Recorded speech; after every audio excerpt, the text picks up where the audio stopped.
விஜய் அவருக்கு நேரடியாக தூது அனுப்பிய சீமான் இந்த முறை விட்டுடக்கூடாது அப்படின்னு இறங்கி வந்த தமிழக வெற்றி கழகத்தின் தலைவரான விஜய் நம்ம தமிழகத்துல இருக்கிற மொத்த கட்சிகள் எல்லாருக்குமே ஹார்ட் அட்டாக்கே வரக்கூடிய அளவுக்கு ஒரு மிகப்பெரிய பிரம்மாண்டமான கூட்டணியை இப்ப விஜய் அவர்கள் இந்த 2026 தமிழக எலெக்ஷனுக்காக யாரும் எதிர்பார்க்காத கூட்டணியை இப்ப விஜய் அவர்கள் உருவாக்கிக்கிட்டு இருக்காரு. இப்போ அத பத்தின பிரத்யேகமான எக்ஸ்க்ளூசிவான சில முக்கியமான தகவல்கள் வெளியாக ஆரம்பிச்சிருக்கு. அது எல்லாமே என்னென்ன அப்படின்னு ஒண்ணு ஒண்ணா தெளிவா டீட்டெயிலா இந்த வீடியோவுல இப்ப பார்க்கலாம். அதனால வீடியோவ ஸ்கிப் பண்ணிடாமலேயே பாருங்க. விஜய் அவர்கள் தமிழக வெற்றிக் கழகம் அந்த கட்சிய துவங்கி கிட்டத்தட்ட 2 வருஷம் ஆயிடுச்சு. ஆரம்பத்துல இருந்தே அவர் சொல்லிக்கிட்டு இருக்காரு, கூட்டணி ஆட்சிய தான் நான் அமைக்கப் போறேன். யார் யார் உள்ள வராங்களோ அவங்க எல்லாருக்குமே ஆட்சி அதிகாரம் 2லயுமே அதிகாரம், பங்கு எல்லாமே தரப்படும் அப்படின்னு விஜய் அவர்கள் வெளிப்படையாக நெறைய பேருக்கு அழைப்பு விடுத்திருந்தும், இப்ப எலக்ஷன் வேலைய எல்லா கட்சிகளுமே தமிழகத்துல இருக்கிற எல்லா கட்சிகளுமே அவங்களுடைய எலக்ஷன் வேலைய துவங்கிட்டாங்க. ஆனாலுமே விஜய் அவருடைய கட்சிய நம்பி யாரும் இதுவரைக்கும் தமிழகத்துல கூட்டணிக்கு வந்து சேரல எந்த ஒரு கட்சியுமே. இது கண்டிப்பா மக்களுக்கு நடுவுல அரசியல் தலைவர்கள் யாருமே விஜய் அவரை நம்பாம போயிருக்கிறது. என்ன கூட்டணிக்கு உள்ள எந்த ஒரு பெரிய கட்சியுமே வராம போயிருக்கிறது. தமிழக அளவுல எந்த ஒரு அரசியல் கட்சி யாருமே விஜய் அவரை நம்பல அப்படிங்கிறது மக்கள் எல்லார்கிட்டயுமே தற்போது கொஞ்சம் கொஞ்சமா ரீச் ஆக ஆரம்பிச்சிருக்கு.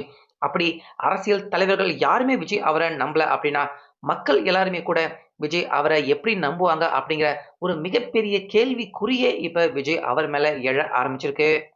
அதனால நிச்சயமாக விஜய் அவர்கள் தனிச்சையாக நின்று இந்த எலெக்ஷன்ல அவர் நின்று ஜெயிக்க முடியும். அதற்கான முழு சக்தி பவர் விஜய் அவர்கிட்ட இருந்தாலும் கூட்டணிக்கு யாருமே வரலையே, அப்ப அரசியல் தலைவர்கள் யாருமே விஜய் அவர் மேல நம்பிக்கை இல்லையா அப்படிங்கிற அந்த மிகப்பெரிய இடத்த இப்ப விஜய் அவர்கள் ஃபில்அப் பண்ண வேண்டிய அந்த குறைய தீர்க்க வேண்டிய அந்த கட்டாயத்துக்கு இப்ப விஜய் அவர்கள் தள்ளப்பட்டிருக்காரு.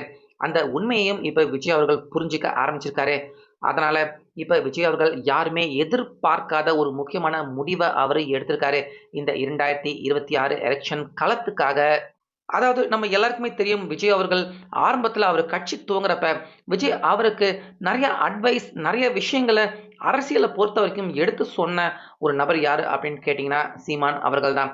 விஜய் அவர்கள் இப்பவும் நாம் தமிழர் கட்சியினர்கள் எல்லாருமே சொல்றாங்க. சீமான் அவர்கிட்ட நெறைய அட்வைஸ், அறிவுறுத்தல்கள் எல்லாருமே விஜய் அவர்கள் கேட்டு தெரிஞ்சுக்கிட்டாரு. கூட்டணி வச்சுக்கலாம் அப்படிங்கிற மாதிரி விஜய் அவர்கள் சீமான் அவருக்கு ஆசை வார்த்தை காட்டினதாகவும், ஆனா அதுக்கப்புறமா தீவிர அரசியல்ல விஜய் அவர்கள் இறங்குனதுக்கு அப்புறமா நாம் தமிழர் கட்சிய விஜய் அவர்கள் கழட்டி விட்டுட்டாரு அப்படிங்கிற மாதிரியான ஒரு பிரச்சாரம், ஒரு குற்றச்சாட்டு என்னமோ இப்பவும் நாம் தமிழர் கட்சி அவங்க தரப்பு கிட்ட இருந்து விஜய் அவர் மேல முன்வைக்கக்கூடிய ஒரு குற்றச்சாட்டாக தான் இருக்கு. இந்த சூழ்நிலையில் தான் இப்ப விஜய் அவர்கள் ஏறக்குறைய இந்த எலக்ஷனை பொறுத்தவரைக்கும் அவர் தனித்து விடப்பட்டிருக்காரு. யாருமே இல்லாம போட்டியிட வேண்டிய ஒரு சூழ்நிலைக்கு விஜய் தள்ளப்பட்டிருக்காரு. விஜய் அவர்கள் தைரியமா இந்த எலக்ஷன்ல யாருமே இல்லைன்னா போடா நான் ஒத்த ஆளா நின்று ஜெயிப்பேன் அப்படிங்கிற தைரியம் விஜய் அவருக்கு இருந்தாலும், அரசியல் தலைவர்கள் யாருமே விஜய் அவரை இப்படி நம்பலையே அப்படிங்கிற அந்த குறை விஜய் அவருடைய கட்சியை பொறுத்தவரைக்கும் இருக்கதான் செய்யுது. அதனால பழைய நட்ப இப்ப விஜய் அவர்கள் திரும்பவும் அவரு புதுப்பிக்க முடிவு எடுத்திருக்காரு. அதாவது விஜய் அவர் கூட்டணிக்கு வருவாரு அப்படிங்கிற மாதிரியான அந்த ஆசை வார்த்தை விஜய் அவர்கள் தந்தாரு. ஆனா வரல அப்படிங்கிற மாதிரியான அந்த குற்றச்சாட்ட இப்ப விஜய் அவர்கள் அவர் கையாலேயே அத ஃபில் பண்ண போறாரு. அதாவது இந்த 2026 எலக்ஷனுக்கு நாம் தமிழர் கட்சி அவங்க கூட சீமான் அவர் கூட திரும்பவும் இப்ப விஜய் அவர்கள் கை கோர்க்க முடிவு எடுத்திருக்காரு. சீமான் அவர பொறுத்தவரைக்கும் விஜய் எப்படி அவரு கட்சி நடத்திக்கிட்டு இருக்காரோ, அதே மாதிரி தான் ஏறக்குறைய கடந்த பல வருஷமா சீமான் அவர்களும் கட்சி நடத்திக்கிட்டு இருக்காரு. அதாவது நின்றா நான் தான் முதலமைச்சர் கேண்டிடேட்டாக நிப்பேன்.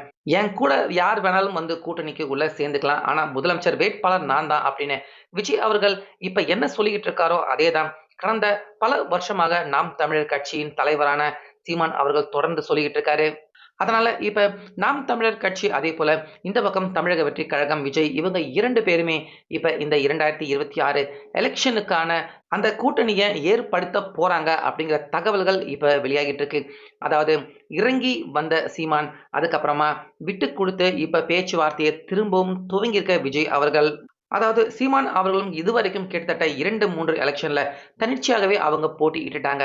அவங்களுடைய ஓட்டு பெர்சன்டேஜ் தான் ஒவ்வொரு வருஷமும் கொஞ்சம் கொஞ்சமா கணிசமா அதிகம் ஆகிக்கிட்டே இருக்கே தவிர, எந்த ஒரு தொகுதியிலயுமே இதுவரைக்கும் ஒரு எம்எல்ஏ கூட நாம் தமிழர் கட்சி அவங்க தரப்புல இருந்து ஆக முடியல.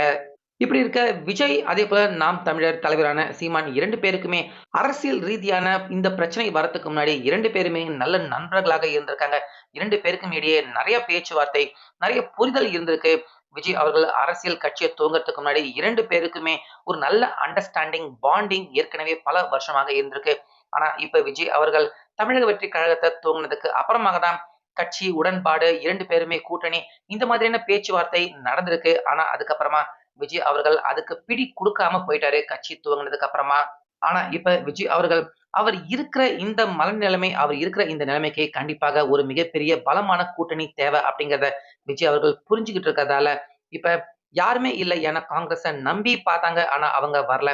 இந்த பக்கம் விடுதலை சிறுத்தை கட்சியும் வரல.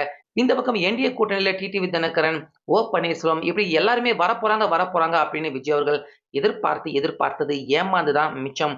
அதனால இந்த மாதிரி இவங்க யாரையுமே நம்பாம ஒரு படி கீழ இறங்கி போய் நாம் தமிழர் சீமான் கட்சி அவங்களுக்கு விஜய் அவர்கள் தற்போது அழைப்பு விடுத்திருக்காரு.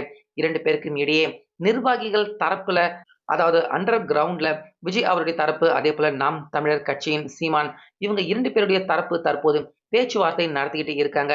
அதாவது ரகசிய பேச்சுவார்த்தை நடந்துகிட்டு இருக்கு அப்படிங்கிற இந்த தகவல்கள் பார்த்தீங்கன்னா, நேத்து மத்தியானத்துல இருந்து இந்த தகவல் தற்போது லீக் ஆக ஆரம்பிச்சிருக்கு. அதாவது நாம் தமிழர் கட்சியின் தலைவரான சீமான், இந்த பக்கம் விஜய் 2 பேருமே 234 தொகுதிய பாதி பாதியாக பிரிச்சுக்கிட்டு 2 பேருமே ஒண்ணாக சேர்ந்து அதிமுக அதேபோல திமுகவை எதிர்த்து இந்த எலக்ஷன்ல போட்டியிட போறாங்க அப்படிங்கிற மாதிரியான தகவல் வெளியாயிருக்கு. ஸோ இந்த நியூஸ கேட்கிற எல்லாருக்குமே மிகப்பெரிய சந்தேகம், ஒரு ரொம்ப பெரிய இடத்துல இடிக்கக்கூடிய விஷயமே என்ன அப்படின்னா, இந்த பக்கம் சீமான், அதுக்கப்புறமா அந்த பக்கம் விஜய். யார் இதுல முதலமைச்சர் கேண்டிடேட்டாக மக்கள் கிட்ட அறிமுகம் செய்யப்படுவாங்க அப்படின்னு இந்த கேள்வி கண்டிப்பாக எல்லாருக்குமே இந்த நியூஸ கேட்கிறப்ப தோணலாம். அத பத்தியுமே 2 பேர் தரப்புலயுமே பேசி முடிவு எடுக்கப்பட்டிருக்கு. ஒரு சுமூகமான, கரெக்ட்டான நல்ல முடிவு எடுக்கப்பட்டிருக்கு அப்படிங்கிற மாதிரியான தகவல் வெளியாயிருக்கு. ஆனா, அது என்ன சுமூகமான முடிவு? என்ன கரெக்ட்டான விஷயம்? என்ன தகவல்? என்ன முடிவு எடுத்திருக்காங்க? அத பத்தின தெளிவான டீட்டெயிலான விவரம் வெளிய வரல. வெளிய வந்ததுக்கு அப்புறமா அத பத்தி டீட்டெயிலா பேசலாம். ஆனா, இப்போதைக்கு விஜய் அவர்கள் தான் கூட யாருமே கூட்டணிக்கு வரல, வருவாங்க அப்படின்னு ரொம்பவே எதிர்பார்த்தாரு. ஆனா வரல அப்படிங்கிற அந்த விரக்தியில நிச்சயமாக விஜய் அவர்கள் இருக்காரு.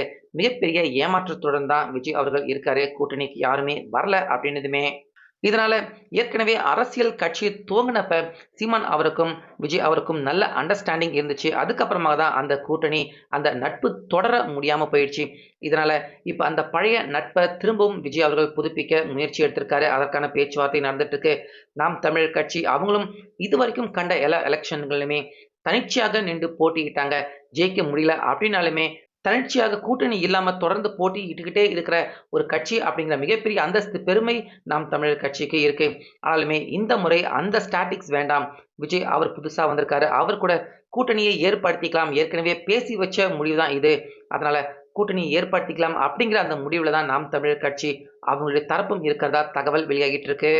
அதேபோல இதுல இருக்கிற இன்னொரு மிகப்பெரிய சிக்கலும் என்ன அப்படின்னா, கடந்த சில மாதங்களாக நாம் தமிழர் கட்சி தரப்பு அவங்க எல்லாருமே விஜய் அவர கடுமையாக, மோசமாக விமர்சனம் பண்ணிக்கிட்டு இருக்காங்க. ஆனாலுமே அந்த விமர்சனம் எல்லாத்தையுமே தாண்டி மறந்து, இப்ப இந்த கூட்டணிய ஏற்படுத்துறதுக்கான அந்த முடிவை எடுத்திருக்காங்க. பேச்சுவார்த்தையும் எடுத்திருக்காங்க அப்படிங்கிறப்ப, நிச்சயமாக தமிழகத்துல இருக்கிற மத்த கட்சி, அதாவது அதிமுக, திமுக, என்டிஏ கூட்டணி, இந்த பக்கம் விடுதலை சிறுத்தை, காங்கிரஸ் இப்படி இவங்க எல்லாருமே நம்ப முடியாத ஒரு மிகப்பெரிய அதிர்ச்சி தான் இப்ப விஜய் அவர்கள் அவருடைய இந்த அரசியல் நகர்வின் மூலியமா சீமான் அவர் கூட கைகோர்த்து இந்த மிகப்பெரிய மாபெரும் பிரம்மாண்டமான கூட்டணிய விஜய் அவர்கள் இறுதி செஞ்சிருக்காரு. முடிவும் செஞ்சிருக்காரு. இது கண்டிப்பாக விஜய் அவருக்கு பலன் அளிக்கும். அதேபோல நாம் தமிழர் கட்சி சீமான் அவங்களுக்கும் பலன் அளிக்கும். அப்படிங்கிறது தான் இப்ப அரசியல் விமர்சகர்கள் அவங்களுடைய கருத்தாக இருக்கு. ஸோ வெயிட் பண்ணி பார்க்கலாம். அதிகாரப்பூர்வமான தகவல் எப்ப வருது அப்படின்னு. ஸோ இந்த கூட்டணி அமைஞ்சா எப்படி இருக்கும்? இத பத்தின உங்களுடைய கருத்தையும் நிச்சயமா கமெண்ட்ல சொல்லுங்க.